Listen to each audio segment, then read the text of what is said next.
Mmh. Ouais, c'est rond, c'est un peu sucré.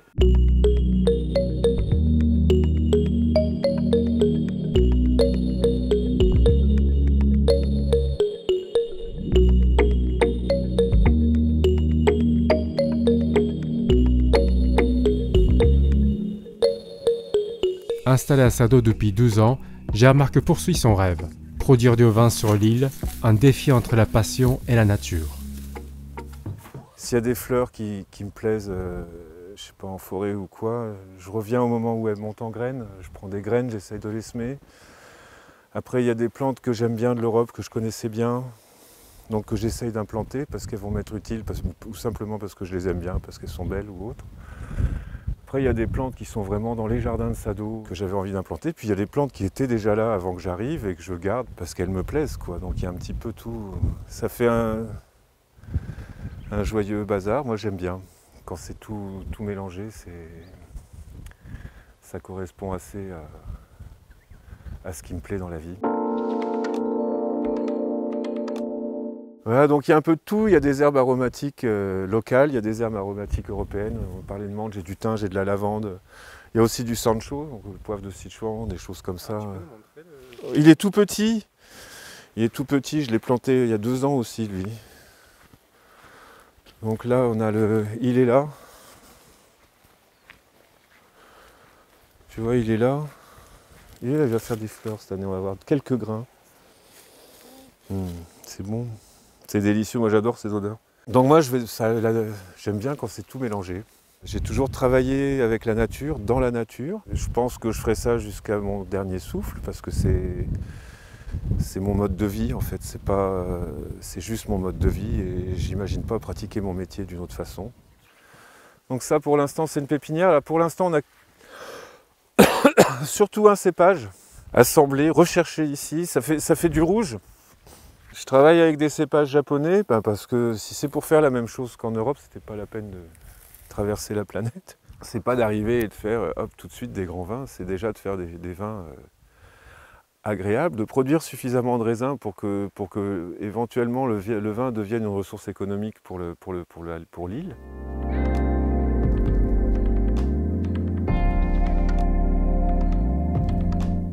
Ça ressemble pas du tout, mais c'est rassurant quand même.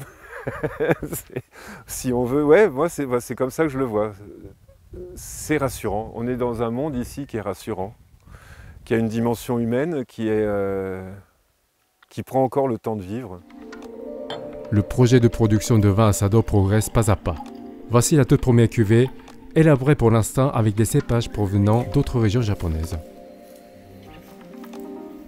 Saké ou le vin se partagent à peu près au même moment dans la vie des hommes. C'est la culture, ici c'est la culture du saké, surtout à Niigata qui est quand même une des régions productrices de riz les plus renommées du Japon. Et puis il y a énormément de saké dans toute la préfecture de Niigata.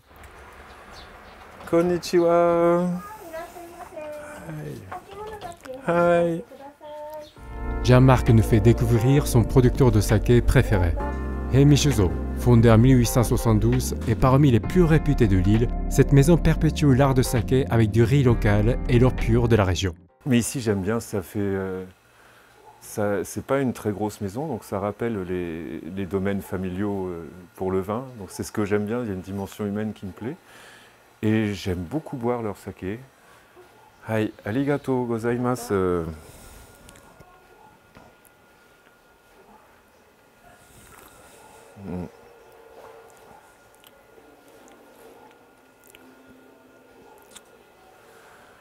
Kore wa ichiban suki desu.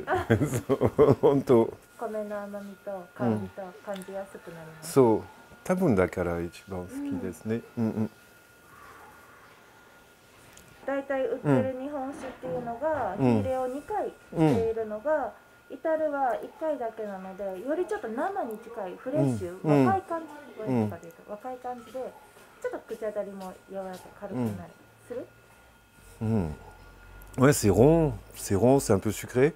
純米の方はすっきり、純米吟醸酒と純米吟醸酒とあります。生もありますか？生もあります。 On vient souvent acheter ici. Et puis c'est le local Les gens de Sado aiment bien ce saké-là et un autre, en fait. Moi, ça correspond aussi à ma vision de ce que j'aimerais faire avec le vin, c'est-à-dire un vin à consommer localement. C'est plus intéressant que les gens viennent à Sado, parce que on fera jamais beaucoup de vin ici, en tout cas pas moi. Peut-être les générations suivantes, j'espère, mais... Et c'est bien que les gens viennent, parce qu'ils peuvent découvrir Sado, et puis ça ramène du monde dans les restaurants, dans les hôtels. Donc économiquement, c'est beaucoup plus profitable pour l'île. Arigato. Entre rizière et mer, Sado vous invite à un voyage fascinant où nature et tradition se rencontrent et donnent vie à l'âme et au charme de cette île.